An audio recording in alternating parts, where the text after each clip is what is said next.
Are we ready to Um, talk about this movie? I don't know. I'm scared. I don't know. Hello, and welcome to Spooky Sips, where we put our love of horror movies into a podcast and sip some spirits along the way. I'm one of your hosts, Yvette. I'm here with my co-hosts, Laura and Brianna. Hello. Hey. Okay, sippers. So we got a little weird this episode, and we just finished watching Tusk. Yeah. So this movie came out in 2011. It's got our boy Justin Long in it, who we love. And it's essentially about, there's these two podcasters, which like, hey, cool. We're getting meta. We're getting a little meta. And one of them is the one that like goes out and travels and, you know, interviews people about weird things. And so he goes up into Canada, and while he's on his trip, he comes across this older gentleman who really likes walruses. Mm-hmm. Yeah. And that's the movie. Yeah. Yes. If you have not seen it and want to, I would stop listening, go watch it, and then come back and listen. Yeah. Yeah. Because, like, I think going in blind is the best way you can with this movie. I think so. Yeah. I did go in blind because I know this movie it's pretty well known and it's been out. Now, I thought it was 2014. Was it 2011? Oh, maybe it is. Oh, okay, whatever. Yeah, no, it's fine. Yeah, okay, yeah, whatever. So yeah, it's been out for 10 years. And I feel like I've heard things about it, but I never really looked into it. So I went in a little blind. Who picked this movie? I did. Brianna. Yes. Okay, so Thanks for that. So sometimes I pick a movie because I've seen it and I'm like, oh, this would be great. And then other times I'm like, I don't want to watch it alone. This was that. I was like, I want to watch this movie, but I don't want to be the only one watching it. So I forced you two to join me. Because like I just knew it was weird and a little intense. Mm-hmm. But I also knew it was like a horror comedy, which like sometimes those don't land as scary, you know? Right. So I just really didn't know what to expect. Yeah. But yes, I chose this. You're welcome. Yeah, with this one, it's hard to know what you're getting into. I think it was just on Wikipedia, you know, where it says like, what is this movie? Yeah. And it's like, it's an American independent body horror comedy psychological thriller film. That's a mouthful. Yeah. A perfect description, though. Mm-hmm. So that gives you a little insight on maybe what we are about to watch. Yes. Mm-hmm. Yeah. Well, and as we talk, I'll get into it, but there was parts I actually really quite enjoyed of this movie. Yeah. Same. No, I'm kind of excited to talk about it because there were multiple times in my notes where I was like, okay, you know what? I kind of love this. And then later in my notes, it'd be like, actually, no, I hate this. And then, so I was flip-flopping. I went through a watching full, like, roller coaster of emotions whilst watching this. All right. So I guess let's just start.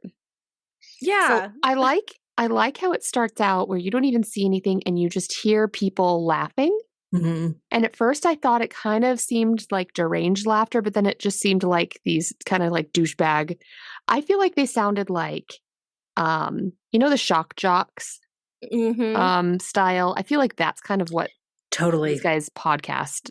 Yeah, like radio shock jock. Yeah, totally. And right off the bat, I'm like, oh my God, that's the kid from The Sixth Sense. I know. Teddy is his name. Oh, yes. He's all grown up. All grown up. And they're just doing their podcast. They have this awesome setup, which I aspire to one day for us to have a studio. We'll get there. We will. We will. We'll get there. Well, and also right at the beginning, it says based on a true story. Right. Is that true? Yes. In the opening credits. Yes. It says based on a true story. Right. Oh, I must not have been looking at the screen at that moment. It's pretty quick. Yeah. But it's the part I think it might be before we even see them, where it just says based on a true story. Yeah. Okay. And then we get into the movie. Mm-hmm. So is it based on a true story? We can get into that. I will say, like, very loosely, one could say it's based off of something that happened in real life. Okay. Yeah. Okay. Okay. We'll go with that for now. Yeah. Mostly no. Okay. So we learn really quickly that they're like a comedy podcast where they basically like make fun of people and things that happen. And they're into like weird things. So the video that they're talking about is of this kid that like cuts his own leg off with a samurai sword. The Yeah, Kill so Bill accidentally. kid. Yeah.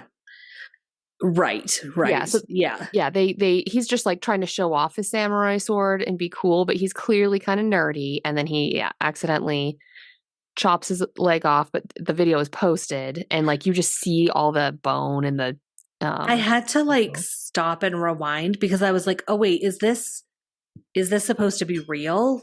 Like, is this a joke video, or are we supposed to believe this actually happened?" And I was like, "Oh, okay, I think we're supposed to believe it actually happened." Like, it looked a little fake to me too. Right. I mean, so I just couldn't tell. But yes, it is supposed to have actually happened. And you know, they're just giving this kid a hard time because the whole world is giving this kid a hard time. And we learned that the one guy, what's his name? Wallace? Justin Long? Wallace. Yes. I was like, Justin, that's not it. Oh, you're right. It is Wallace. Wallace. Yeah. All right. That's right. Is going to go interview him, the kid. Yeah. And like what they do in the podcast is he goes and visits and Teddy stays home.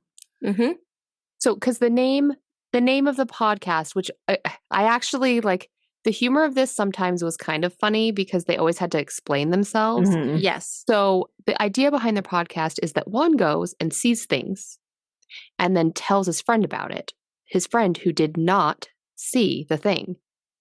So their name is the Not See, or it's Not See something, Not See podcast? Not See Party. Oh, Not See Party. But it obviously sounds like Nazi party. Yeah. Which is, again, just they're very insensitive. Yes. Yeah. Oh, I mean, they're giant assholes, especially Wallace. Yes. I don't think we're supposed to like. And Wallace. He's just got that personality of like a cocky guy that just doesn't care about other people's feelings. Yes. Yes. And he plays it he's got this obscene mustache, which it's so funny. I could not handle. That mustache was unreal.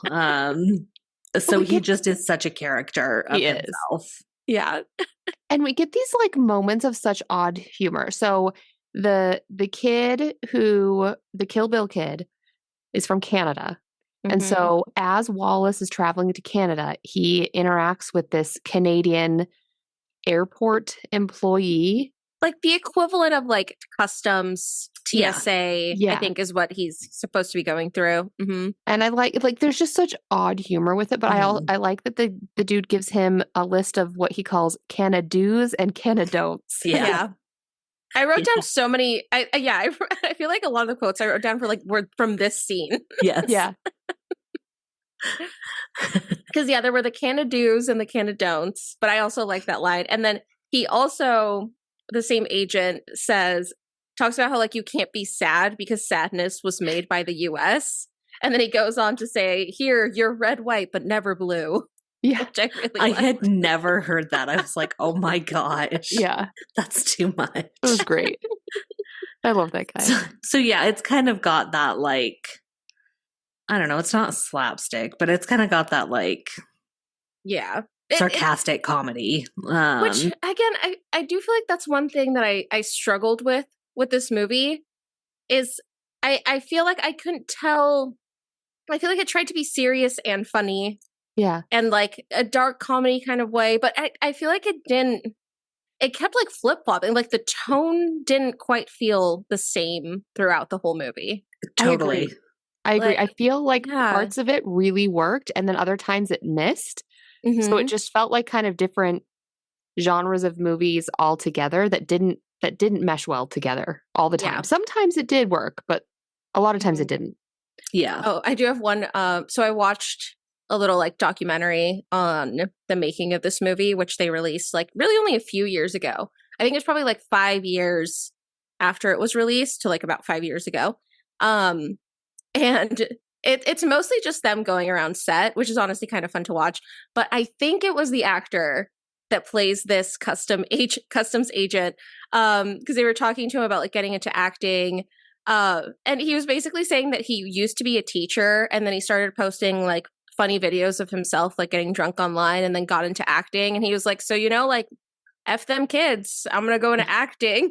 Love it. That's perfect. Love this journey for you, man. Yep. This is what you're doing now. Amazing. So, yeah, and we learn that he has a girlfriend.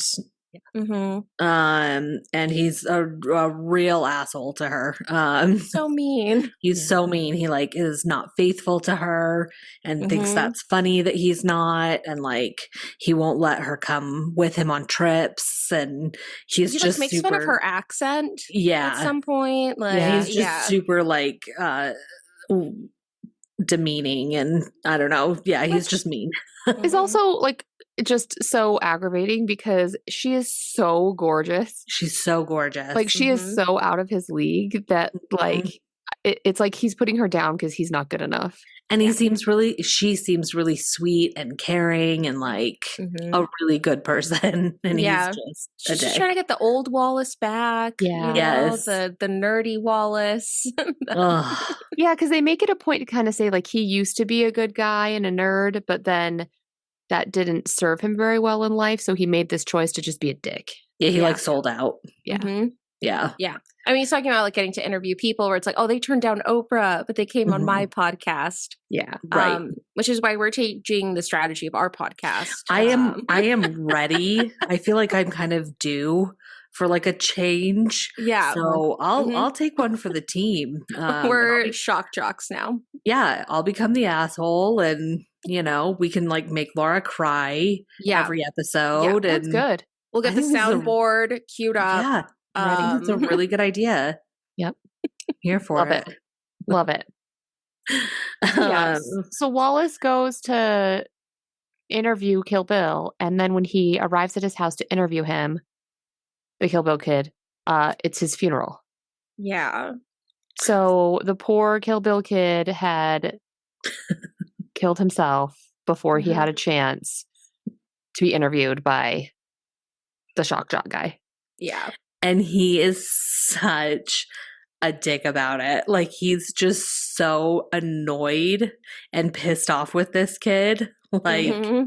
that he like, how couldn't wait until after. Exactly. Yeah. Like it's just so self-centered. Like, Yeah. this wasn't about you. I mean, Justin Long plays an asshole perfectly. He really He does. nailed it. You hate He Wallace so nailed much. it. Yeah, absolutely. So he goes to this bar to kill time because he's trying to figure out how to get back. And he goes to the bathroom, and there's like, a bulletin board of like ads and stuff. And he finds this like handwritten one that's just Mhm. going on and on about how like this guy is looking for someone to come live with him and like help him out. And for room and board, like they will help him out and like listen to all the stories he has because he's lived an incredible life and has all these stories. Mhm. And so, the Wallace is like, oh shit. Okay. So he calls him, and the guy's like, yeah, I'm only like 2 hours away. Just come to my house tonight. Like, let's It's do like- it. You might as well make it worth it to interview somebody. It's not your original story, Yes. but you paid money to go to Canada, so Yep. You're already there. Exactly. Mhm. So he does.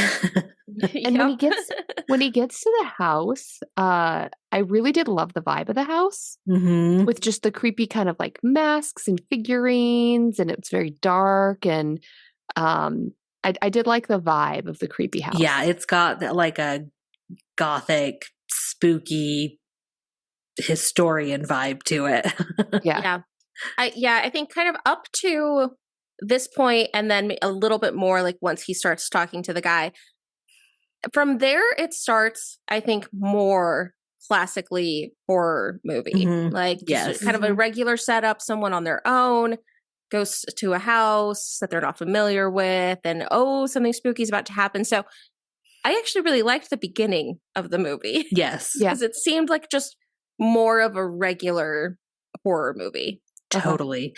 And for me, like when he gets there, they're in front of like a fireplace. They're like in the library or something. And, the guy is sitting down because he's wheelchair bound, Howard Howe, and he has tea ready.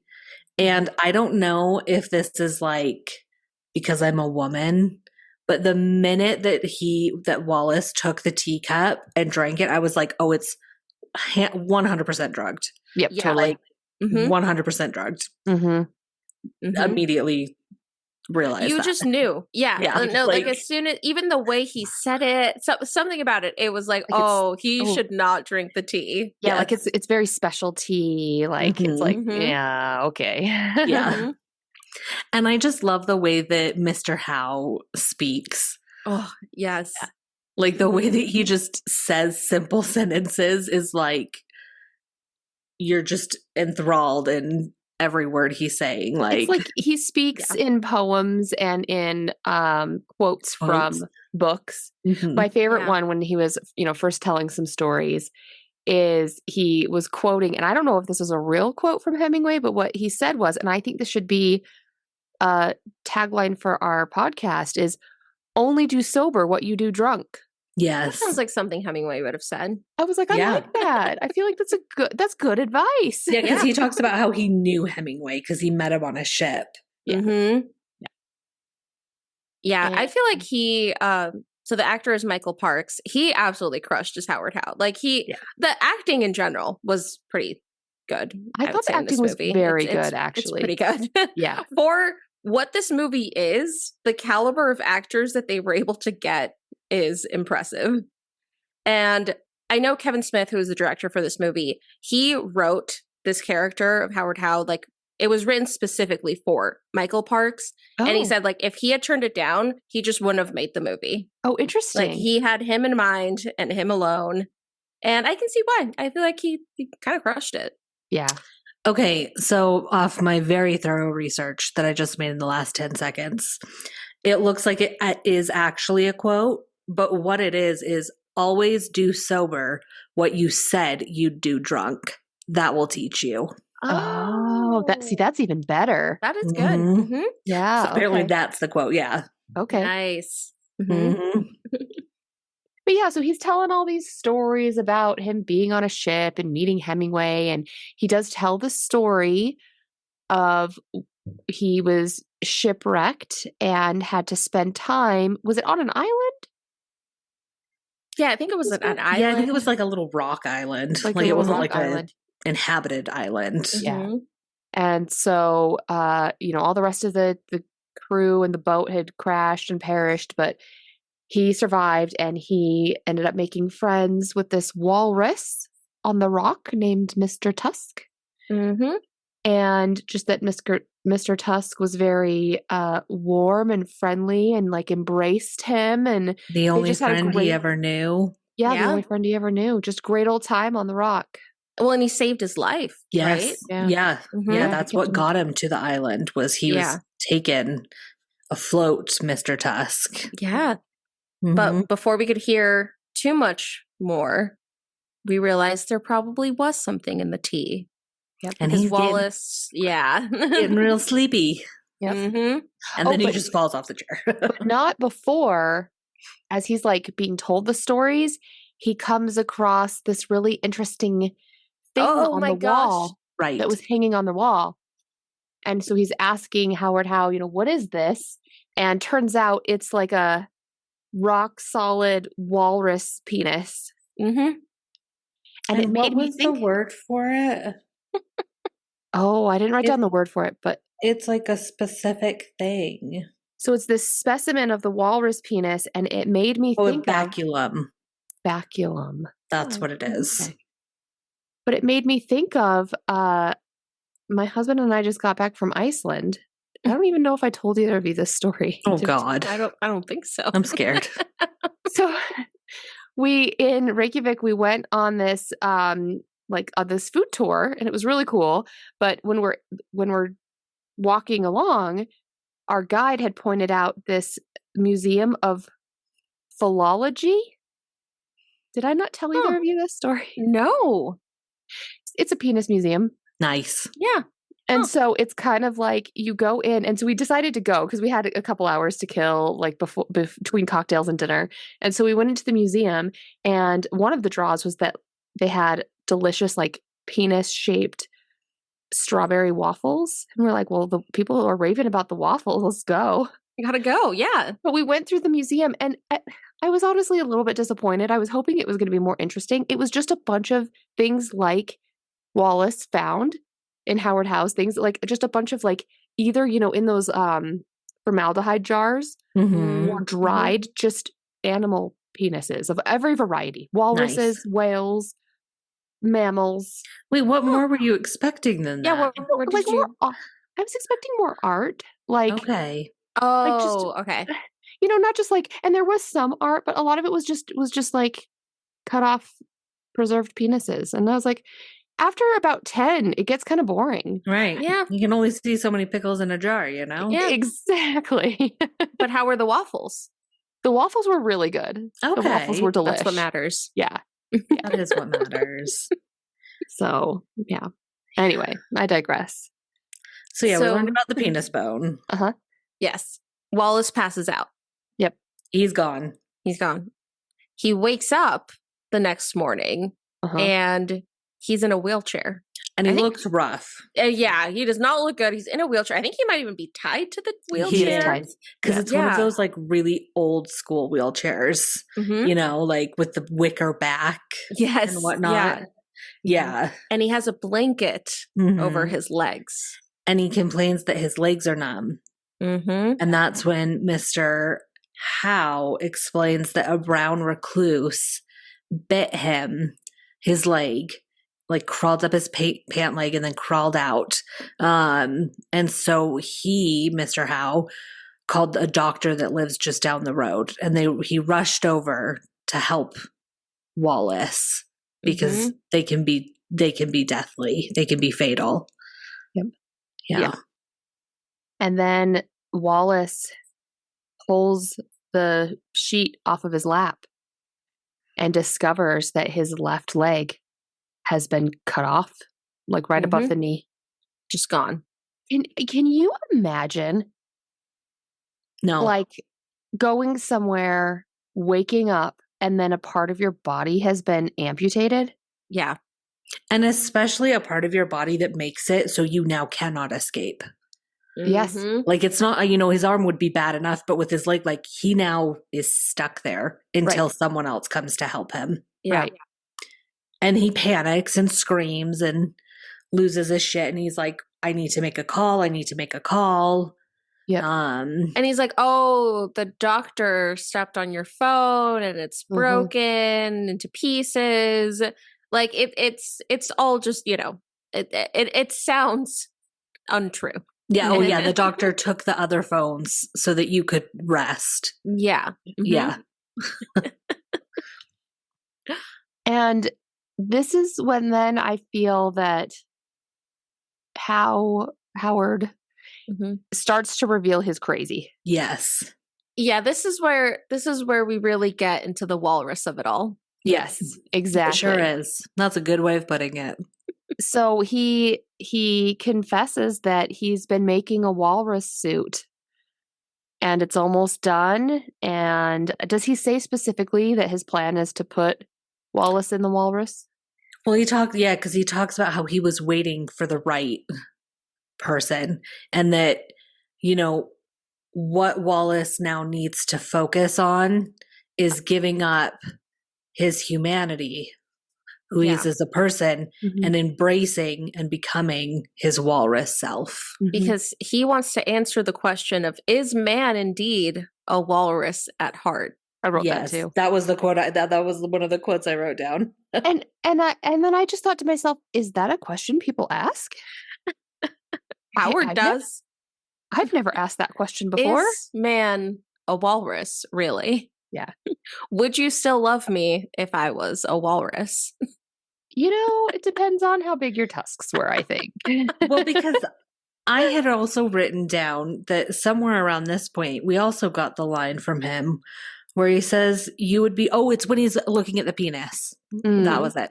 And Mr. House says, you would be right to admire the walrus. It is probably God's most noble creature. Oh. So we get a sense early on that like walruses are important. Yeah. To this guy. Yep. And then we learn like how fucked up that really is. And I love this moment when Wallace realizes, like, I'm not escaping. Like, this dude is super crazy. He wants to know if, man is really walrus at heart. And so he starts to scream. And this is like one of my favorite moments of the movie. The way that Howard Howe then screams back at Wallace.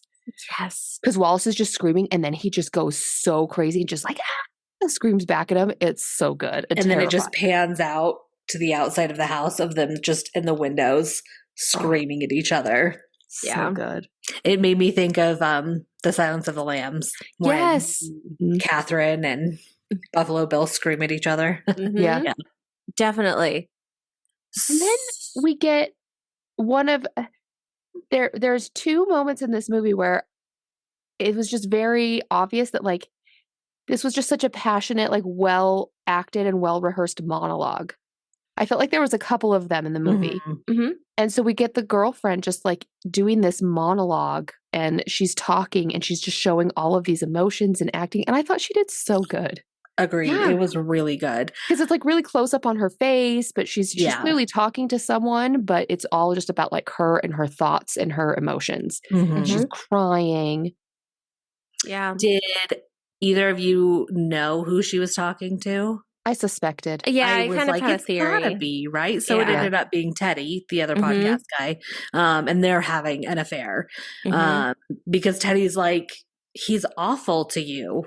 Like, he cheats on you. He's awful. Like, but she just loves him. Yeah. But then she also loves Teddy. But she has this, like, I don't know, she's almost like just sympathetic and compassionate to Wallace. Even though he doesn't really deserve it from her. No. Which again, that seems really good. Like she did great, but also then it was like, oh, maybe this is a serious movie that has serious emotion behind it. But I don't know. I think that was my issue with this movie is like it kept switching between genres. Actually, like somewhat serious, well done scenes, and then like, oh, is this whole thing a joke? Actually, I honestly, that's kind of why I respect this movie more. Like, I think I maybe liked this movie more than a lot of people. Like, I kind of liked that it didn't make sense, that it was all these different genres, and I liked that there was moments of like great acting, and then moments where I was like, this is the dumbest thing I've ever seen.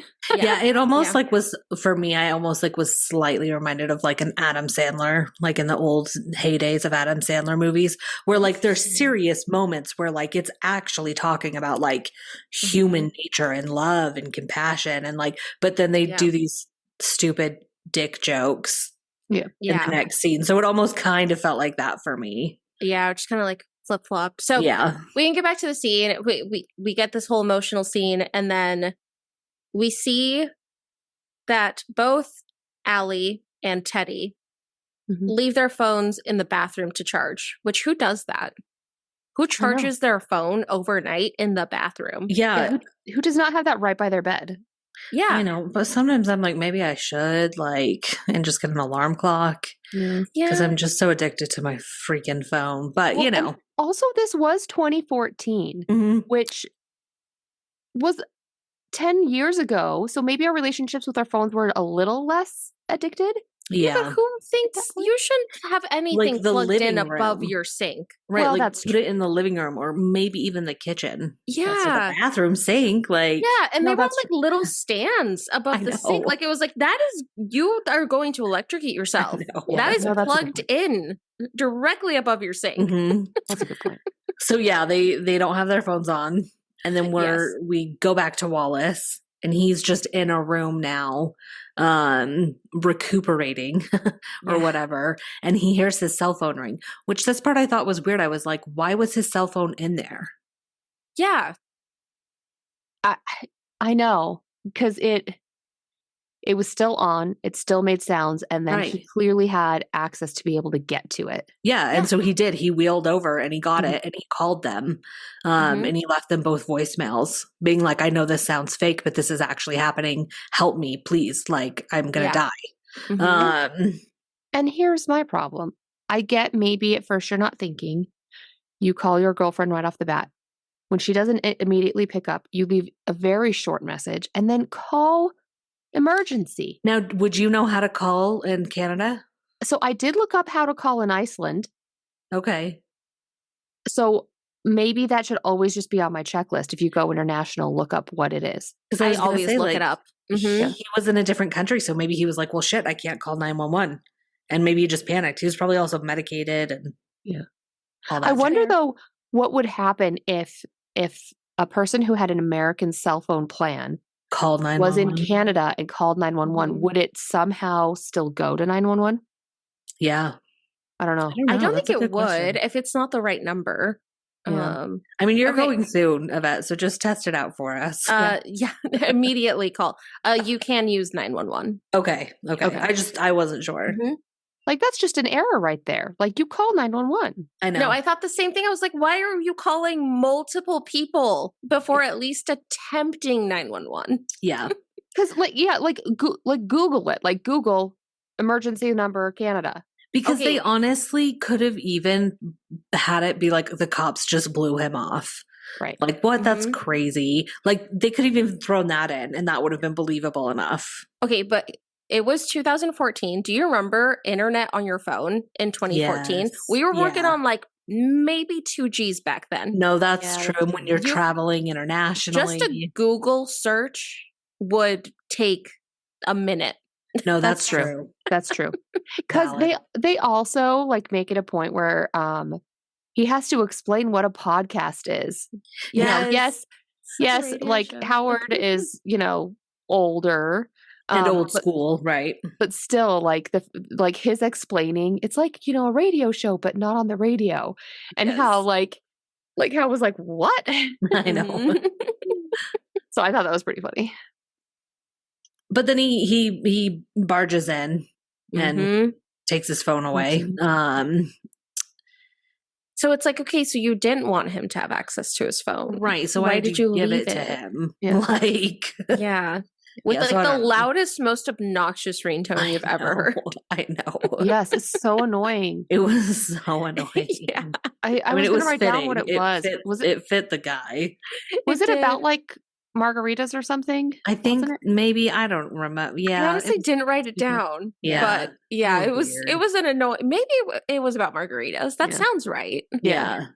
So now the movie kind of goes into this pattern of being Wallace and Mr. Howe, and then Allie and Teddy come to Canada. Yeah. So like we've now got these two storylines that they take turns going back and forth between. Yeah. So Teddy and Allie come to Canada and they're like, oh my God, help. And they're like pretty good detectives, actually. Yeah, You know, they put in the work. They do Mhm. good work, and they get this. How did they get the one guy?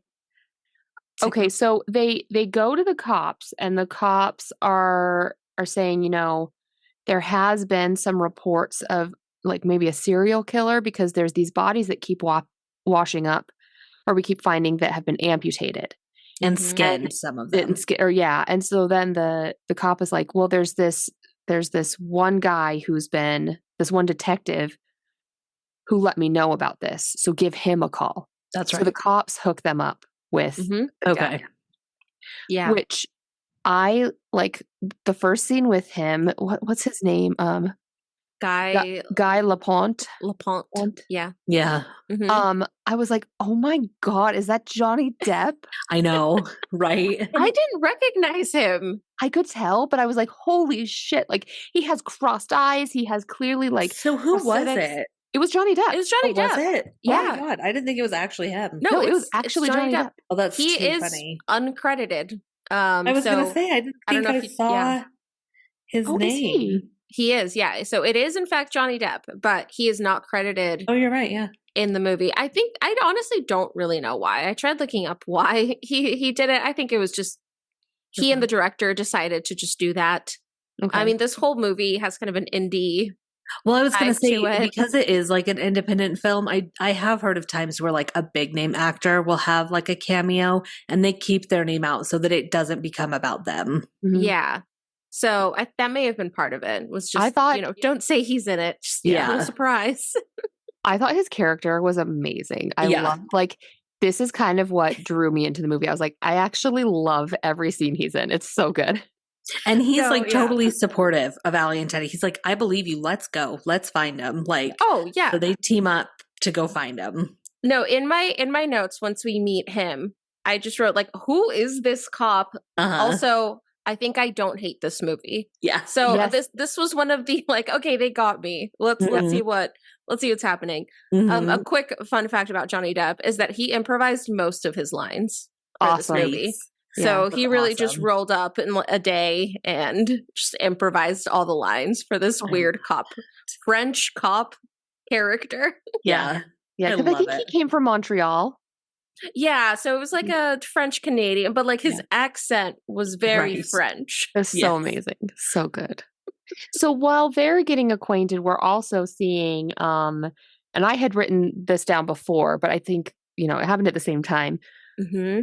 Howard is telling the story of how he watched his parents get murdered.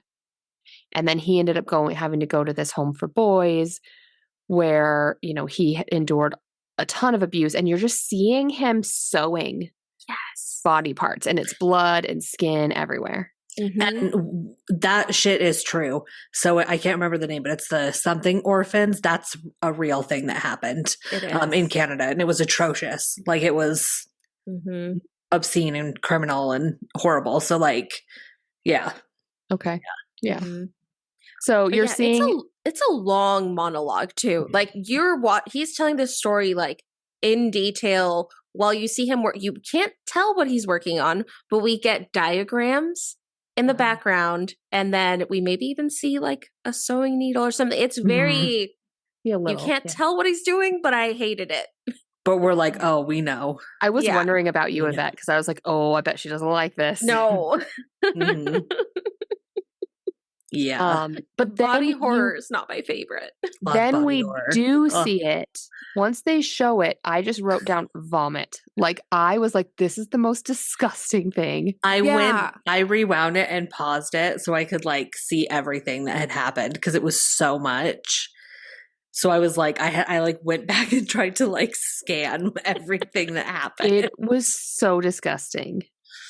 It was just that I did not expect like we kind of knew what was coming, Yeah. but I did Told not us. expect it to look like that. No. Agreed. So yeah, all the limbs are gone.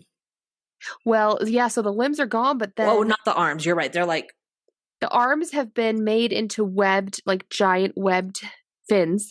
yeah, Mhm. and like they're on his side. They're like sewn on his side. Yeah. Mm-hmm. And then the skin is like clearly he's been stuffed with something in order to make it that he's more the shape of a walrus than a man. And then it's like sewn around like his face. Mm-hmm. And the like clearly he's taken skin from other people's body parts. Cause like I loved like the random face and ears and stuff like on where the back would On have the been. body. I know, on the walrus skin. It's just like this. Yeah. It's like a, you know, like a quilt. Like there's is like a different quilt. pieces of fabric in random Mhm. spots. That's what it was. It was a Yep. quilt of a human skin in the shape of a walrus. Yeah. Yes. Who And the he has fuck? tusks. Yes. that the made from like tusks tibias. are what's really spooky. I mean, I wrote this down, but I did not expect him to look that much like a walrus. I know, me too. No. I was Like, impressed. I was In a impressed. way, it was a little impressive. It was Yeah. like, It was. wow, that's a full walrus. Yeah, I mean, Howard Howe has been working on this for years. that's true. Yeah. So So And Wallace he's- is a walrus. He's in this little aquarium, like the yeah. oh yeah, I don't know Yeah. what you would call it, but it's like it's a water thing, Well- and he's got a little thing that he's on, and he still puts his cup there. His His little like- big gulp. Big his gulp, big the gulp. equivalent of it. Yeah. is still there. And then there's projectors all around. There's like 3 projector screens of just walruses in their daily life on the water. Yeah. And like all what they would around. see. So there's like the ocean and birds flying. It's like So it's he can made to be a walrus sea. habitat. Yeah. My only question is why was he chained? We Well, don't want to get away. I had a Well, how? I mean, he feeling. couldn't. There's literally no way he could like. I have a theory.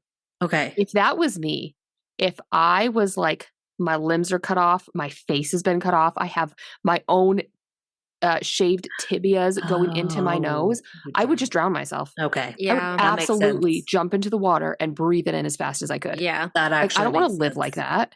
Mm-hmm. Yeah. So at first I was like, why wouldn't he just kill himself? And then I thought, oh, it's because he can't because he's chained. Okay.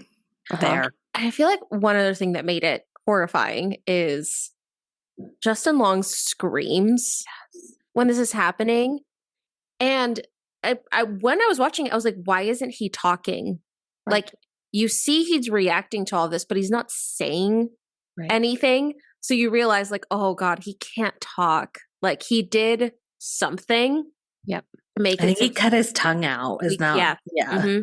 Okay. Yeah. So he cut his tongue out, which is just like, oh, like the way he screams and then just isn't able to communicate anything. Yeah.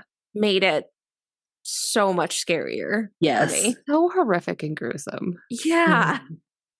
Well, and then he so Howard like goes into because I kind of see this being very similar to animal enclosures like at the zoo or the aquarium. Yes, That's very much exactly. what it feels like. Yeah. So Howard goes into the enclosure and he's like, well, if you're going to become a full walrus, you got to learn to swim. So he like throws him in the water and it's just so sad. Yeah. It's so sad. Because it's weird. It's being the viewer is a weird situation because on one hand you're like, okay, this is so far-fetched and so weird that like you're focused on that. But then when you stop and think like, oh my God, what if this was true? Right. It's so fucked up. Yeah. That like you can't even begin to wrap your mind around what that must be like for him. Right. Yeah. Well, because like when he's swimming, he can't swim because obviously he has no legs and his arms are just these fins now. And he's also been through like major surgery trauma. Yeah. Probably He's gonna be doesn't in know how to so much breathe pain. yet. Mm-hmm. But so he kind of sinks to the bottom. And when he goes down there, he sees all the skeleton and dead remains of previous walruses that have been made that clearly did not make it. Mhm. Yeah. Yeah. So he's not the first one. Nope. So then we kind of cut back. I think we can Yes. cut back to the other group Uh-huh. of Detective Lapointe and Lapointe. Allie and Teddy. And I just feel like I loved Johnny Depp's monologue as well. I thought it was so I good. got a monologue. Yeah, like it's so good. And he tells the story of this person he's hunting, and he talks about like the guy mutilates the bodies. And he describes that some of the bodies they find, he says like what happens is that their arms are pinned to their side and then they're, webbed out and they look like a crucified T-Rex. Which I was like, oh, Yeah. that's like harsh but also funny. Yeah. Well, and my favorite part of this is they're like at a fast food joint, right? So he orders stuff and he orders a lot and he's just like going to town. And Allie and Teddy are sitting across from him just like red-eyed and crying and scared. And they're just like watching him eat as he's telling them these horrifying things that they're now thinking is probably happening to their friend. Yeah. Yeah. And he's talking about a Just- serial killer. All over a milkshake and burger and fries. Yeah. Yes. Yeah, because he's like, so he's telling these horrific things. And my favorite quote from this is when he's describing all of the mutilated bodies and he's like, it's one fuck of a bummer to look at. Yeah. And I was like, that's true, I'm sure. That's one way to put it. Sure. But might be a quick, good time. Yep. To say what we're sipping on. Yes. And by sipping, I mean like really, like you got to work for this sip. Exactly. Yeah. So he orders all the food, and one of the things he gets is like a burger. And I just love that he just like he stands up to put the full weight of his own body in like on top of the burger to smash the burger down. And then he tops it off with a milkshake, and I believe it's a chocolate milkshake. Looks to be. To me. A milkshake where he just takes this flask out and just dumps all of this whiskey inside the milkshake. And I was like, oh my gosh, that looks so good. Yep. So we're doing whiskey milkshakes tonight. Whiskey milkshakes, kids. Let's get your favorite milkshake. Throw some whiskey in there. Yep, that's the only recipe. That's it. If you want to be like on theme, use a flask, to get the real experience. Absolutely. What were we saying? Where were we? So I think we're with the other group. They got their milkshakes. Okay. They got their burger. He's telling the story about the corpses that are one fuck of a bummer to look at. And he talks about the fact that they've in the force, in his team, they've nicknamed this serial killer the first wife. So I forgot about that. The nickname of the first wife came from, I think it's that because they know that their tongues are cut out so that she doesn't let you talk and there's no sex, because they determined that none of the bodies have been sexually assaulted. Yeah. Those are the only two reasons why she's called. Yeah. I think so. They call him the first wife. So it's and just terrible. It's terrible, but also like parts of this movie were pretty funny. No, it's funny. For sure. Yeah, I mean dark humor, right? Yeah, for sure. It's funny in a dark way. Yes. And I just loved the parts with Johnny Depp. I felt like they were so good. His delivery was perfect. Like yeah. No, they were fun. So the three of them are like on the case. Like they're doing pretty good. Like they they know he rented a car. And so they start by going to all the car rental places and trying to find which car he was and if it has a tracker. And they're trying to think of like, okay, where would he go? Because they know that he's 2 hours away from the town that he was in. So like they're like hunting down the clues. Yeah, well, and then they like discover that he always gets a ridiculously huge big gulp type kind of like a big gulp. Well, yeah, because the detective asked the girlfriend, he's like, you know him best. What weird little habits does he have, even if they seem insignificant? And she's like, well, when he's on a road trip, he always gets a big gulp. Yeah. So they went to gas stations that sell that, or the Canada version. Right. Yes. Yeah. Or at one point, Guy Lapointe's character says he calls it like Canada or something. Yeah. I was like, I'm going to start calling it Canada. Canada. And of course, Wallace had been to a convenience store where there's these two just like, I don't know, just Canadian teenage clerks at the store that are just so like too cool for just so unhelpful. Yeah. So unhelpful. Yeah, and they realized that he did write down the address on a pad of paper. So, being a detective, he's able to like use a pencil and see what the address is. So they're like, okay, we know where we're going. Like, let's go. And he pointed out that he learned that trick of the pad and a pin of, whoa. Yeah. You guys, it's like I haven't even been drinking. I'm having a glass of wine now, but I have a bit of a cold and it's like my brain does not work. That's okay. Flu brain, it's different. Like, it's crazy. So he admits that the trick of the pencil on the pad of paper he learned from The Big Lebowski. Yes. Which is such a good movie. That's so funny. It's so good. Oh, and as a quick fun fact, the two clerks, which I recognized her, but not Johnny Depp. Lily Rose Depp. Yes. Johnny Depp's daughter. And Kevin Smith's daughter. I think her name is, hold on, let me pull up her name. That's so funny because I recognized she has a slightly different last name. Her. I didn't know that was Kevin Smith's daughter, but I still didn't make the connection that it was actually Johnny Depp. That's so funny. Harley Quinn. So their daughters play the clerks. Cute. Oh, I did not recognize them. Interesting. Okay. Oh, that's funny. Yeah. Which also, fun fact, Kevin Smith directed the 1994 movie Clerks. Nice. Okay. So Yep. that was like fun to put his daughter in as a clerk. I bet. Of course. Yeah. So while they're doing a hunt, we had seen at one point Howard had he had mentioned, to Wallace, I bet you're hungry. Well, and at this point he's just calling him Mr. Tusk. Yes. Yeah. He's like, I bet you're hungry, Mr. Tusk. And so he throws him just a raw, full mackerel fish. Mm-hmm. And this was the time I was like, I would absolutely just drown myself. I know. Or starve myself. And I like I know fish, that'd take longer, but yeah. But no. Mm-hmm.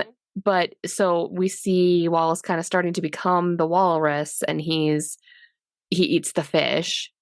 Mm-hmm. And we also then learn, I think maybe Howard tells the story of, as he's on the rock, he did what he had to do to survive. And he ate his best friend, Mr. Tusk. Yep. And then was like saved the next day, which just adds insult to injury. Like, yep. You finally break down, eat your very best friend in the world, and then they come and rescue you. Yeah. Mm-hmm. And that's what this has really been all about, is a rematch. Yep. And it's so weird. Like, he's creating these walruses in order to give Mr. Tusk another chance at this fight. Back. He's like, you must become the walrus. And then Howard puts on an actual walrus suit. Mm-hmm. So, like, instead of just, turning himself into a walrus like he does the victims, he just puts on the suit, which I'm like, couldn't you just make them wear it? Right. Torture them, make them wear it? Right. So, yeah, he puts on the suit, and they're going to have a showdown. And then, like, you see, like, these scenes of actual walrus fights and just how it's brutal, because they're these big, like, flopping around, like, blubbery mammals with these giant, really terrifying tusks. Yeah. Which would just, like, it was kind of funny, but also, like, sad. Yeah. Yeah, so at this point, we get all the characters uniting, because while they're fighting, our little group of detectives have found where he is. Yeah. And I think they can hear him scream. They can. So from outside the house, they hear the screams and they start running in. Well, first, not before they get hooked up. Oh, yes. So Guy Lapointe opens up this case, and, the two Americans, Allie and Teddy, are like, what are those? And he's like, what kind of Americans are you? These are guns. Guns. So they get armed and then they run in. Yes. And I mean, we see the fight. And yeah, it's just so weird. Like, they're just going at it. Just flopping around with their tusks. Because you can kind of see Wallace's, like, internal monologue of being like, I'm not going to do this. And then he's like, oh no, I'm going to fucking do this. Like, you can see him decide to fight back. Mm-hmm. And he does. And he does. He sure does. And he uses his tusks to stab Howard Howe. Mm-hmm. Repeatedly. Yeah. Yeah. I think he gets him in, like, the leg first. Yeah. Or something. Mm-hmm. And then he just, gets him. Just over and over. Stabbing with the tusks. As he's, like, kind of grunting and screaming too. So it's really, like, a horrific scene. Yeah. But it is officially our well, I guess, would you call it our second or our third death? Do we count the original Mr. Tusk as a death or not? Because it didn't really happen in our timeline. Yeah, no. So it's our second. Yeah. Mm-hmm. Yeah. And that's when they bust in. They find where he is, and they bust in, and, like, I will give them, like, the looks on their faces was amazing, because they're just staring down at their friend and this horrifying thing that has happened to him, and they like can't even process what's happening. Because not only how he looks, but also the fact that they just, like, he clearly had just killed the other man. Like, just Which would have been a horrific scene. Yeah, exactly. And just so traumatizing. Dear Lord. And so after seeing this, we see LaPointe aim his shotgun. And then we get At Mr. Tusk. At Mr. Tusk. And then we get a little fade to black. And I hate the ending of this movie. I hate the ending of this movie. Freaking hate the ending of this movie. I'm just going to say it now. I also kind of love how it ended, but I also hate it. I despised the end of this movie. I have some thoughts. I think maybe I actually like it more than I dislike it. Because I like how much I dislike it. Is it 1 year later or 1 year later? 1 year later. And Allie and Teddy are bringing a little mackerel fish wrapped up in a newspaper somewhere. To like the most depressing like animal park sanctuary in quotes. Like yeah. I once went when I was younger because I didn't like realize what it was, but it was driving through somewhere. I think it might have been in Oregon, and it was like, ooh, it's a big cat sanctuary. And I was like, oh, like they rescue and take care. No, absolutely exploitative. Like I realized after, obviously would never go again, but it felt like one of those where it's like you pull off on the side of the road and they clearly are not taking and this one was like an exotic one. That was the word out there. Like, and you know, they pan to this habitat, and it's just like a walrus's habitat at a zoo. It's very small. There's a little igloo cave that he has, and then a little body of water, like a little pool, like the most depressing pool you've ever seen, with a giant beach ball in it. A lot of big gulp cups. About. Yeah, and you know, they're up there. They're like on a balcony. She puts the fish down and opens it, and they like yell for Wallace, and he doesn't come.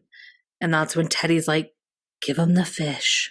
So she throws the fish down, and he comes out all sad. And then we get this scene with Allie and Wallace about how what separates man from animals is that humans can cry. And we see that Wallace has a tear or multiple tears. I don't know. He might be fully crying. Is fully crying after they throw the fish and walk away. Oh, and she says, "I love you." She says, "I love you, Wally." Yeah. And Teddy's like, "Okay, let's go." And then they leave. And okay, so I get why you hate it, because my first thought was Wallace cannot communicate, at least currently. But he's clearly in a suit. Like his body shape, he doesn't have this giant back. Why would they not have undone some of the they're never going to make him fully functioning human again. Yeah. But they could at least make it so he could write down things. They could do maybe a tongue implant. I don't know, like. Well, and we had seen all of his limbs like on ice. Yeah. When he was working on it. Well, one of the diagrams was like intestinal. So I wonder if Mr. Howe like fashioned his intestines to be in the suit, so that like really at that point to separate it, he would have died. Maybe. Because he would have had to be able to like go to the bathroom. I just feel like if some guy could do this, like modern medicine could maybe figure. But should they? Out. No, he should have at that point like just shoot him. Shoot him with the shotgun. Easy. Yeah. And it's like, I feel like, again, you have to suspend belief. We've talked about this before with a lot of horror movies. Like you do. But I feel like it's like, okay, I'm sorry. So like, is this an active wildlife sanctuary? Yeah. Which or is it just him? Would be dumb because like I'm yes, a child can tell it's not a walrus. Or is it an abandoned sanctuary that they found for him to live in, which is way worse? That's what I was wondering. Because like, yeah. And they're like, oh, we bring him a fish every once in a while. So sad. So sad. I feel like it was sad, but like in a dumb way. There might be some psych reasons why they went that route that I have some theories about. So, all right. Well, then I'm guessing this would be a really good time for our psych segment. Well, did you watch the credits. Oh, I didn't. I'm so bad about that. I never do. Okay, so Oh, before, you didn't? Okay. I never do. I'm so bad about that. It actually, there was some stuff. So let's do that Okay. and then All right. psych. Yes. Yeah, we can finish it up or whatever. Because at the end, it's kind of like that shock jock style of talking about people, like these two like DJs or podcasters, and they're telling the story of like what we just watched. It's very meta. Right. And they're like laughing and they're like, and then they just had to like fight as walruses and they're like laughing hysterically. Yeah. And it just is like kind of that karma a little bit from like, well, oh wait, okay. So what did you think this was? You think this was someone talking about this, like what had just happened? yeah, that's what I thought. What was it? Was it not that? No, it's not. But that's interesting that that's how you saw it, as like, okay, I'm going to keep talking about the ending. We're not moving on. I feel like that would have been a way better way to end it, which was like Teddy doing a podcast about what happened. And like maybe Wallace is still a walrus, you know? Mm-hmm. So like now it comes to them talking about themselves kind of thing, which I think would have been better. So the actual audio that we saw in the end credits takes us back to the beginning of this movie. The beginning of this movie came from Kevin Smith's podcast, who is the director of this movie. So I'll just like dive into the whole. So back in, I think it was 2013-ish. So it was only a little bit before, like maybe the year before this movie came out. There was this ad that went kind of viral online it was like end of 2013. It's from Gumtree, which from what I understand is kind of like Craigslist. So like a classifieds ad. And it went kind of viral. So I'll read the ad to you guys. It says, "Hello, I'm looking for a lodger in my house. I have lived a long and interesting life and have now chosen Brighton as a location for my retirement. Among the many things I have done in my life is to spend 3 years alone on St. Louis Island. These were perhaps the most intense and fascinating years of my life, and I was kept in companionship with a walrus whom I'm named Gregory. Never had I had such a fulfilling friendship with anyone, human or otherwise, and upon leaving the island, I was heartbroken for months.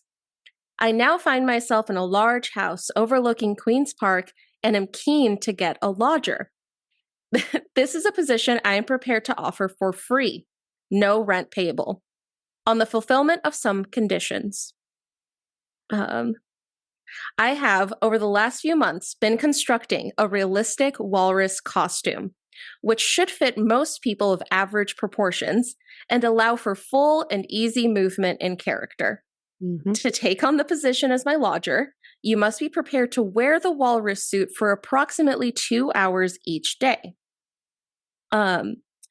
Whilst in the walrus costume, you must be a walrus. There must be no speaking in a human voice, or any communication must entail utterances in the voice of a walrus. I believe there are recordings available on the web. To me, the most natural thing, it's the most natural thing I've ever heard. Other duties will involve catching and eating fish and crab that I will occasionally throw to you whilst you are being a walrus. With the exception of this, you will be free to do whatever you choose and will have a spacious double room, complete run of the house with the exception of my bedroom and workshop, and use the facilities within. I am a considerate person to share a house with, and other than playing the accordion, my tastes are easy to accommodate." Okay. So that's the true story. Yes. So this is the quote unquote true story that this is based off of. Amazing. So this ad went up online and people went crazy for it because it's hilarious. It's like, what? Like, wait a second. Is this true? Is this a real thing? So on Kevin Smith's podcast, they also found it. And from it, they created the story of what would become this movie. So on the podcast, they spent like an hour or longer, I think, talking about how this could be a movie and how it would start and how it would go. And so the end credits where they're describing Act 3, that's just a clip from their podcast. Oh. Where they're talking about what this movie would look like. Okay. So it kind of, this had already gone viral. I think they had a lot of listeners for their podcast. And so they put it out to their listeners to do like hashtag walrus yes or hashtag walrus no. I saw that. And so a lot of people, they got mostly yes. They got a lot of yeses. And so that's why they decided to make this movie. And it was a quick turnaround. I think after they kind of did this whole like, oh, should we do it? I think it was like 6 months later they were making this movie, and then they filmed this movie in like 15 days. Okay. So it was, especially by movie standards, like a very, very quick turnaround for them to make this. Yeah. Oh yeah, that's so interesting because I kind of took it like a little bit like they were being meta again, and it was almost like this story of what happened, you know, with the walrus suit got out, people knew about it and were talking about it, and then I was like, oh my gosh, it's like the female version of us, like they're talking about like this movie or like this story in their podcast, and so that's what I thought it was. But okay. Makes more sense. I think that would have been a better way to end it. Yeah. Yeah. I think so. Like I feel like it should have even been like their podcast or Teddy, or maybe he's even on the podcast as a walrus or something. I feel like that would have been, which I think that was part of it, is they stayed very true to that idea that they made on their podcast episode. They didn't really deviate from it, which I mean, like you didn't have to. Like you could just come up with a slightly different story. But their fans voted on it. A movie. Yeah. That's what their fans voted on. Wild. That is wild. And then there was one more ending that happened. Did you watch all the way through the credits? Oh, no, maybe I stopped. May have stopped there. Then there's one more scene after all the credits are totally done. And it's just like that kind of stupid humor. And it's just Guy Lapointe or whatever, Johnny Depp's character. And he's just like up against a tree and he's just like in deep pain. Like he's clutching his stomach and he's talking about he shouldn't have had the second slider. So like, again, it's just like he has like, that's funny. Well, because I guess earlier, one of the conversations I liked in that scene where they're at the restaurant and he's telling them about the serial killer. Like, I love how they just start talking about poutine. And he's like, it's not good on my digestion. Oh, like, right. No one would like it. So then he has the second slider and like, you know, has tummy issues after it. Yeah, that makes sense. Oh, that's so funny. One final thing about the post and the inspiration. Later, it was revealed that that ad was a joke. It was just a prank that someone put online. But the prankster, like the guy who did it, was then brought in as a producer for this movie. Since it originated from something he did, really. Oh my gosh. So that's I cool. thought that was a cool way to like give him credit for the movie. Yeah, totally. I like that. Okay. All right. I think we're good to get into some psych. Okay.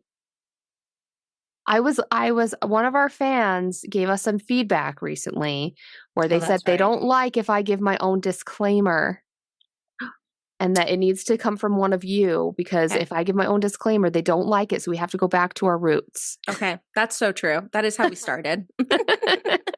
It's true.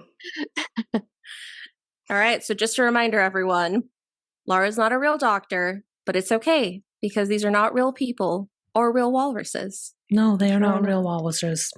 I can't say that. Real walruses. Real walruses. I know. Real walruses. All right. So psych, I'm going to blame a little bit my cold, a little bit. I don't know. This movie was like so weird that it's hard to come up with a ton of psych. But we're just going to do a little bit of talking. What I think the main psychological themes are in this movie. One is I feel there's a lot of PTSD themes through this movie. I feel like Howard Howe got it from living on the island, eating his best friend. I feel like the Kill Bill kid had PTSD from what he, his accidental self-inflicted wound. Clearly Howard had it. Mm-hmm. So really just like the devastating effects that happen when you have to go through a horrific trauma like that can be really, really hard and take a really long time to overcome.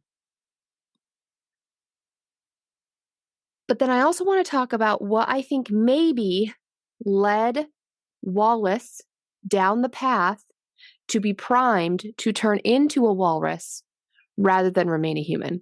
Okay. Mm-hmm. So I think initially it started out, well, we already see that he's like he kind of has this history of giving up his former identity. He was this like sweet, Mm-hmm. nerdy kind of guy, realized, that's not serving my needs right now. So I'm going to just completely abandon that personality and become a dick. Yeah. Mm-hmm. So then he has this traumatic event where he, goes to Howard Howe's place and he loses a limb. And losing a limb can have a lot of effects on you. So it can affect your body image and just your social and psychological well-being. And this can be whether you lose it in like a quick accidental situation, or maybe there's been something like diseased or wrong with your limb for some time, and losing the limb might actually like help you feel better because it'll help like get rid of some of your pain. It's still traumatic either way. That makes sense. Yeah. So more than 30 people who lose a limb, no matter how it's going to go, are going to experience depression. Wait, what did you say? More than 30% of people who okay. lose a limb. Did I say 30 people? Sorry. I think you didn't say percent. Oh. You just said more than 30 people. There's, I was like, I would say at least 3 people that I was like, where is this coming There's from? been Like, 4 cases of a person who lost a limb. who are these 30 people? I've spoken to 30 people, and You guys, cold head is not a joke. I didn't I'm even catch sorry. it. I'll catch that. I was just like trying to understand. I was trying to keep up. No, it's a good point, because if you were confused, so would our fans be. Hey, more than 30% of people who lose a limb experience depression. Mm-hmm. And a lot of times the psychological effects after losing a limb are going to alternate between depression and anxiety. This kind of goes a little bit with what we were talking about our last episode. Yeah. Or when you have like a chronic illness or chronic pain. So it also, just losing a limb causes psychological morbidity, aka mental health problems. It'll decrease your self-esteem. Oftentimes it'll lead to problems with your sexuality because you're just feeling really messed up about your body. So it's going to affect that as well. Yeah. You'll totally just have a distorted body image. So even though maybe it's, I don't say this to be insensitive, but it's just a limb that's gone. Right. You might feel like everything about you is ugly now. Yeah, it's your whole being. Full of distortion. Even though that's not true, right? Like, yeah. You also then have this increased dependency on other people and significant levels of social isolation after like an amputation, which just leads to a lot of this vulnerability that you're going to have, and maybe kind of make you dependent on your caregiver. I mean, yeah. Which the caregiver in the situation is Howard Howe. Yeah. Whether we like it or not. I mean, he's both the, I don't know, taker and the giver. The taker and the giver. Yeah. Yes, no. exactly. So a lot of times also you're going to experience grief. So I do think we see this with Wallace, where first there's denial, like, no, there's no way this is happening. Like, I'm not in this bad of a situation. I'm going to be able to get out. Then there's anger, bargaining, which I don't really see that we see that much of that, but I bet that was happening in his brain. Yeah. Like, I'll never tell anyone as long as you let me go, or something like that. Yeah, he doesn't really try to bargain with him, but we really don't see too much interaction, right? When he's conscious. After he that, doesn't, like, that's true. I mean, that's get true. Much of a chance. He's mostly unconscious, when things are happening. So, and then the next stage of grief would be depression, and importantly, the final stage of grief is acceptance. You kind of accept your new reality without the thing that you've just lost. And with him, that's walrus. Yeah, without your identity of being a human.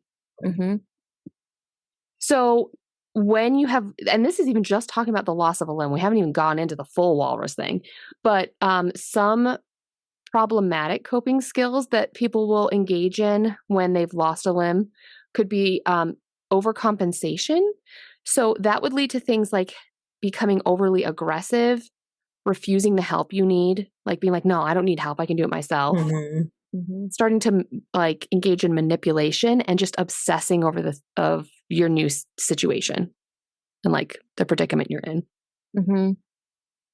Another problematic coping skill that can happen when you've lost limbs or your limbs have changed into a walrus at this point is kind of clinging to that victim role. So this is a psychological phenomenon that can happen where it's like, you know what, that's going to be who I am now. And that's how you cope with what you have become, is just being like, all right, I'm just going to embrace it. Yeah. And then the last one is avoidance. So that can be psychological withdrawal. So you kind of are just, you distance yourself from your relationships and from other people.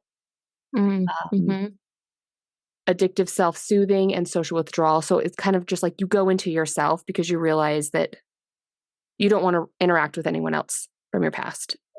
Yeah. So a lot of those things I think might kind of prime you to become the walrus. That's just because fair. of those things that happen. I guess, yeah. I'm going to go ahead and diagnose. I'm going to get back to our roots. You're going to diagnose him as a walrus. I'm going to diagnose full walrus. Kind of as a walrus. Wally the walrus. But I'm also going to diagnose him with personality change due to an other medical condition. Fair. Okay. That seems fair. That tracks. So this is something where it's like a persistent personality disturbance that represents a change from the individual's prior personality. And there's evidence like from history that this is a consequence of your medical condition. So first of all, Wallace already has this pattern of kind of changing his personality. Then his body changes. And because of that physical condition, now he's like, all right, I'm a walrus now. And that's really all you need to know about that. Interesting. So I think it's actually in the DSM. Yeah. Okay. So how would one go about, at least psychologically, unwalrusing Wallace? Well, I think because this is due to the medical condition, you have to undo the medical condition. You got to get him out of the suit. And he's never going to be the same, but you could make it that he could functionally use his hands to write, to communicate with people. You could give him somewhat back of a body, but Anna's right. Like maybe intestinally, that's just going to be hard to do. Yeah. Can you reattach a tongue? But you know what? A lot of people who cannot speak like vocally can communicate. If you could get him his use of his hands back, he can sign language, he can write, he can communicate other ways. So that's Wallace. And then I have a few diagnoses for Howard. Oh, yes. I'm honestly excited to hear what's going on. What's going on with Howard? I kind of mentioned already, I think he's got PTSD as well. But I also think he has, where did it go? Hold on. Well, he's got antisocial personality disorder, which we've done a lot. Well, because, it's a good horror. It's a common thing. Which really we've already talked about, but basically all you need to know is like, you just care about, you have disregard for the safety or happiness or humanity of others. Just being like a real dick, basically.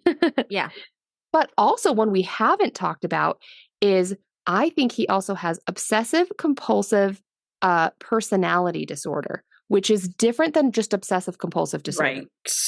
Right. So obsessive compulsive disorder is, just where you have these rituals that you need to complete, but it doesn't make you like an a-hole. So obsessive compulsive personality disorder is where you're preoccupied with like these details and rules, and you have this perfectionism that interferes with just with your life in general. So Howard is obsessed with Tusk, but also he has this need to recreate his previous experience with the walrus in the exact way it happened before. And he just his whole life becomes consumed with this idea. Mm-hmm. And so he's excessively devoted to his work in a way that completely harms any other functions in life. He has no other friends, no other purpose. And he's just completely inflexible about his version of morality. So he thinks the moral thing to do is I've got to give Mr. Tusk another chance. It's a totally fucked up version of morality, right? Because he's like serial killing people. Right. Mm-hmm. But his version of morality, he's obsessed that it must be done. Yeah. So I guess our death count, it's actually pretty high. Yeah. Right. Because he's killed many people. Yeah. And we do see all the walruses, and we hear stories of some of the other victims. So, so true. Yeah, our count should be a little higher. Mm-hmm. Okay, so I also diagnose him with borderline personality disorder because he has these frantic and unhinged efforts to avoid real or imagined abandonment. And so he's desperately trying to not feel abandoned by Mr. Tusk because of his guilt for killing Mr. Tusk. And he has this pattern of unstable and intense interpersonal relationships. He was too intensely related or in a relationship with that walrus. Right. And borderline personality disorder, you also have an identity disturbance. So you just have this disturbed and unstable self-image or sense of self, which I think Howard couldn't be a person without Mr. Tusk. Like he had no identity if Mr. Tusk was not in his life. Right. That's why he had to create him again. You also are impulsive in ways that are self-damaging, which, kidnapping people and deforming them. Pretty impulsive. Yeah. A little damaging. Just instability with your mood, which we see. Like he goes from telling these that was one thing I had with the movie where sometimes when he told his stories, I was like, I'm getting a little bored. His voice was a little soothing, so I was like getting sleepy. To then just screaming in Wallace's face. Yeah. Chronic feelings of emptiness. He's got that without Mr. Tusk. Inappropriate and intense anger and difficulty controlling your anger. And just kind of dissociating. Yeah. No, I think that tracks. That, and maybe even also a little bit of like narcissistic personality disorder, because he's like, I'm the most, my view, like I've got to tell these stories because I'm super important. Yeah. And what I've been through is like the best. Yeah. And so everyone needs to just listen to me. And if not, I'm going to turn you into a walrus. Yeah. Listen to me. No, totally. So he's got quite the list of diagnoses, I would say. Okay. So I have an interjection. Yes. Because I think at least I find this unbelievably fascinating. So the thing that he mentioned about his childhood would also make all of this make sense. So I don't know if either of you are familiar. It's the Duplessis orphans. No. Okay. All right. So here's just a quick summary, but essentially it was between the 30s and the 60s. And it's thought that there were over 20,000 orphans affected, which I'm like, why is this not a bigger thing that we hear about? But there was this guy who was high in Canadian office, and he was Catholic, and he was like, I think that the Catholic Church should be overseeing our orphans with mental health issues that are mentally ill. So they did, and they created a home, and it was like the Duplessis home, and that's what they're called. And these kids would come in there. They were either actually orphans or they were born out of wedlock. And that's why the Catholic Church took them, or they were children who were turned over by their parents because they didn't want them anymore now that they were mentally ill. And they all suffered this wild amounts of abuse, sexual, physical, emotional, and the rate at which these kids would come out of it at 18 and then end up just either committing suicide or becoming they couldn't live in life, like was so high. So it actually, everything that you said, Laura, makes so much sense based off like also his childhood. Yeah, absolutely. Yeah. No, that's true. I But know. I it's can't just- believe I never heard of that. No, you should until- do some, it's disgusting. And like, I really, the first time I learned about it, I was like, how is this not like a Yeah. really well-known thing? Like Yeah. that's a wild amount of children. Yeah, Yeah. totally. Yeah. So Have you ever heard of the ACEs, the Adverse Childhood Experience scale? Yeah. Oh, yes. So yeah, it's one of those, it's something where you can kind of just answer this questionnaire and you get kind of a number for how many, because most people experience something rough in their life. Like Right. we're humans, right? Right. But it's something where if you have like a certain number of things that you've gone through, your likelihood of having difficulties or mental health issues as you're older raises. Now, this is not like a strict formula. And there's many things that also kind of counteract ACEs, and that would be things that give you resilience. So there's resilience. The higher those are, the better off you're going to do. But also the ACEs, the higher those are, the harder it's going to be. Yeah.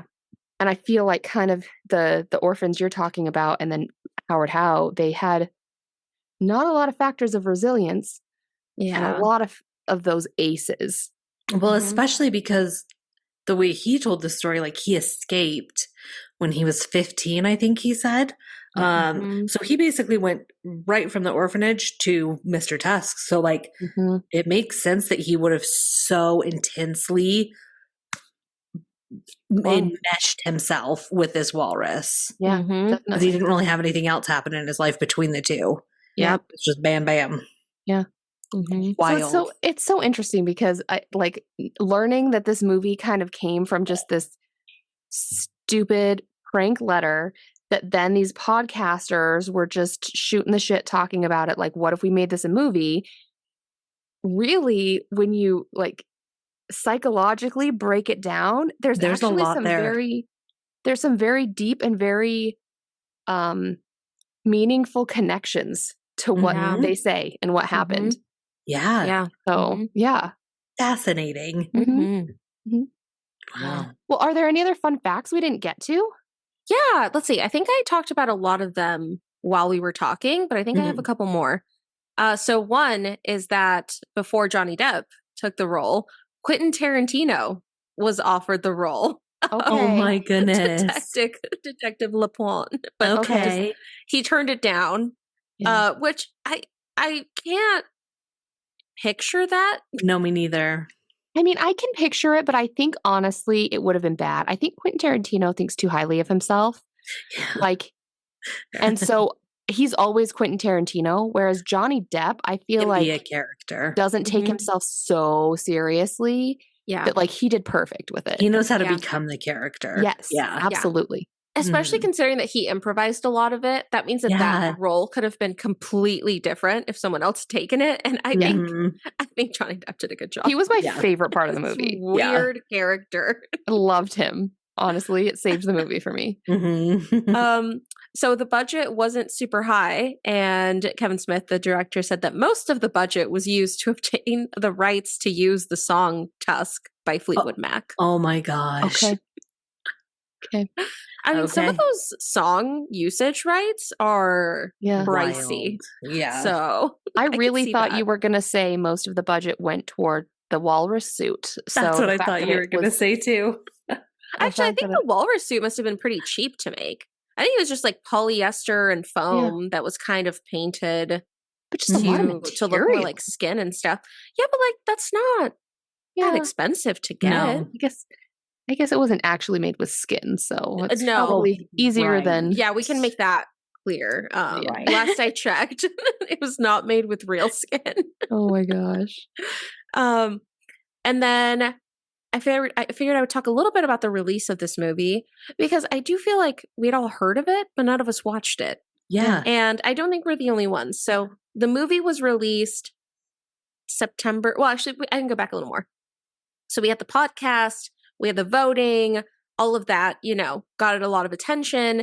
And then I think they were actually going to try to release it at Sundance, but they weren't able to finish it at time. So they ended up releasing it at the Toronto Film Festival, and it did great. People loved it. I think there was like a standing ovation at the end. So it did really well.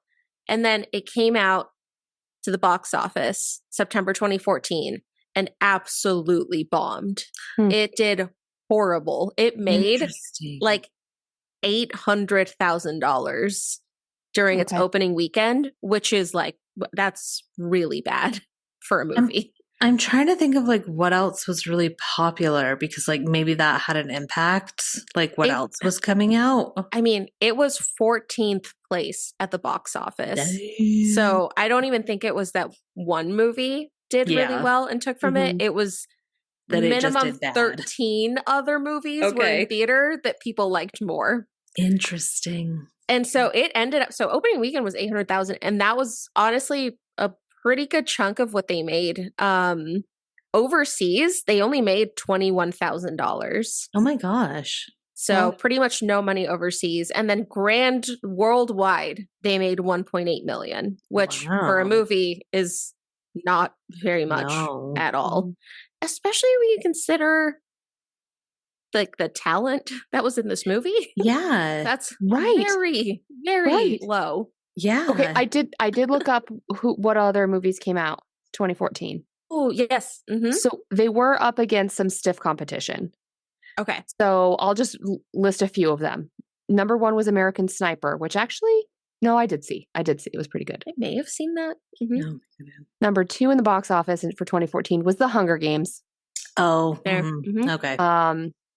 There was also Guardians of the Galaxy, Captain America, Lego Movie, Maleficent, X-Men. So there was a lot of so there was a lot else happening. Yeah. But also, I mean, that was specifically for their opening weekend. They were 14th place. So that means the weekend that they released, they were bad. 13 other movies did better. How interesting. I wonder. Yeah. So I think people just didn't like a disturbing fucking movie. Like, I didn't want to watch it. Like, and I didn't even know about it. But then when I saw the walrus shit, I was like, oh, no. Yeah. Well, and honestly, even without seeing the walrus stuff, like just reading the little blurb, it doesn't sound that interesting. You're kind of like, what? Like, okay, that's a weird movie. Like, no, I did read. A podcaster goes to Canada and. Yeah.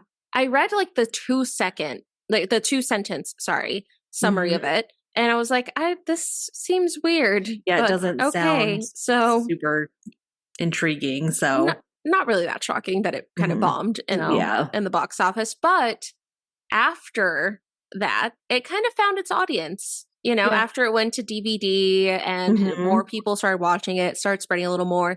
So I think that's probably why we actually have heard of this movie and maybe wanted to watch it, is it found its audience a few years later. I can see it being like that cult classic style. Yeah, exactly. Like, if you like it, you like it. I get it. I think there's people out there who like love this movie. I think it's found some fans. And I will say, I watched like I mentioned I watched like the little like documentary. It's called Walrus Yes, The Making of Tusk. Okay, love that. Which is mostly just them going around while they're shooting, and it covers like all 15 days that they shot this movie. And like they look like they're having so much fun. Like they are all just like messing around. Like, I mean, honestly, if this scared you, if seeing Justin Long as a walrus that was too much for you, maybe go watch this documentary, because you see him and it's like just the face up that he has the walrus stuff on, and then he's just like walking around talking to people and like okay, I'm gonna watch that, because that sounds amazing. So this might help ease the fear a little bit when you see them all like goofing around. But honestly, they did seem like this seemed like a bunch of friends who I'm assuming are pretty wealthy, because they've all made other movies before. I think they all just came together and were having fun and were making this movie. And one thing I really respected is Kevin Smith comes on at the beginning, before like the documentary even starts, where he's like, kind of explaining how it like bombed at the box office, but like maybe found its people, and how a lot of people said this was going to end his career. And then he's like, look, like it was 2013. The world was just kind of a better place back then. Like we were just in a spot where it was like, why not make a movie about a man becoming a walrus? Love it. And Yeah. I kind of respect that. He's like, look, you know what? The world was a better place. Okay. This was what I was working with. Yeah. I love that. Okay. I'm definitely gonna watch it because that sounds great. But I did watch, it's just on YouTube. So it's on YouTube for free. And after watching it, I keep getting a bunch of hockey ads. Which Nice. Well, because funny. Canada. I mean, yeah. Yes. Well, they didn't shoot it in Canada. That could be a fun fact too. They shot it in North Carolina. I guess there's really nothing that like looks Canadian. No, you know? yeah, they shot the entire thing in North Carolina. While they're doing the documentary, I think someone had come out. Maybe it was even the guy who made the ad, who was working as a producer. It was his first time in the U.S. And so they're talking and they're like, I don't know, man, maybe we should fly you to like New York or something, like being like, oh, it's my first time in the US and like you're just chilling in North Carolina, like Right? not that there's anything wrong with North Carolina. No, but that's not what you think of when you think of America. Like Other countries, when they think of America, they think of New York City or LA. yes. Yeah, no, exactly. Or cowboys like Texas. Yeah, Texas. Yes, right. yes. So I love they're like, I don't know, we're gonna fly to like New York or something. This can't that's be too funny. your first visit Yeah. to the US. I love it. But yeah, I think that's all of my fun facts for this movie. I'm 100% gonna watch the documentary because It's fun. that sounds really it's just them amazing. like going around set, and so it's not like super informative. I would say like they don't like get into like the technique of how they made the scenes and stuff like that. But like I don't know, it was just them having a good time making this movie about a man being a walrus. I think that makes it even more fun, like looking back on it, just knowing that like they were all just having a great time. Like I love that for them. Yeah, same. Exactly. All right. Well, I'll be interested to hear where each of us are at with this one. Because here on Spooky Sips, we don't give stars, we give sips. So out of 5 tusks, how many do you give it? This one is so hard. Or 5 baculums. Yeah, out of 5 baculums, how many baculums do you give this? This one's hard for me too because there were parts where I really didn't like it. But then there were these gems. Like I loved all the scenes with Johnny Depp. I like how weird this movie is. Yeah. So I'm a little bit torn because the parts that I loved, I'd give like a 3. Yeah. But the parts that I hated brought it down so much that I think for me, I'm giving this one 2 sips. Okay. Interesting. I thought it was going to be higher for you. I know, honestly. I did too. I know, because talking too. about, see, I thought about raising it. Like as we talked, I was like, now I want to give it 2.5 sips. But Interesting. But initially, it was just a 2. So I think I'm going to stick with my 2. Okay. Because I was also thinking a 2, just because of how weird it is. But there were multiple moments where I was like, I actually love this movie. I'm all for it. So I feel like because it did that, I can't give it a 1.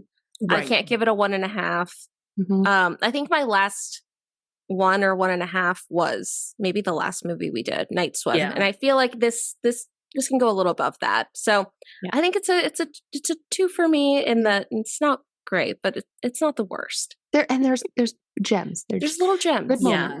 So for me, I think, and I've said it before, but I'm really picky with comedy in horror. Yeah. Almost always I hate it. Like even if it's really good, I still hate it. So for me, like the weirdness, I loved. The weirdness is what like made it good for me. There were some of the stupid comedy moments that I like the part with the guy at the customs. I was like, this is so stupid. Like, right. So for me, that is what brought it down. So yeah, I think I'm at a 2 because also it wasn't really scary. Like there were some disturbing, like some like icky moments. Yeah. But it wasn't a scary movie. Yeah. So yeah, I think I give it a 2. It's unanimous. So we're unanimous again, ladies. That. I'm actually really surprised because I feel like this movie, especially, I can see people loving it or hating it and I can easily understand why they would fall on either end of the scale. Extremes. So I'm surprised that we were all giving And Laura, I thought you were going to be higher. I know. I really felt like talking about it. I was like, man, I think I like this movie more than I thought I did. Yep. You'll have to watch it in like a year and see what you think. I'm having that like nostalgia bias where I'm like having those memories where I think I liked it more, but at the time I was like, I don't think I will ever watch this movie again. No, I won't either. Yeah. One and done. No. Yeah. Okay, so excitingness to come because Spooky Sips has made the decision, the important decision, that Saw the musical is happening in the world, and we need to all be together to experience it.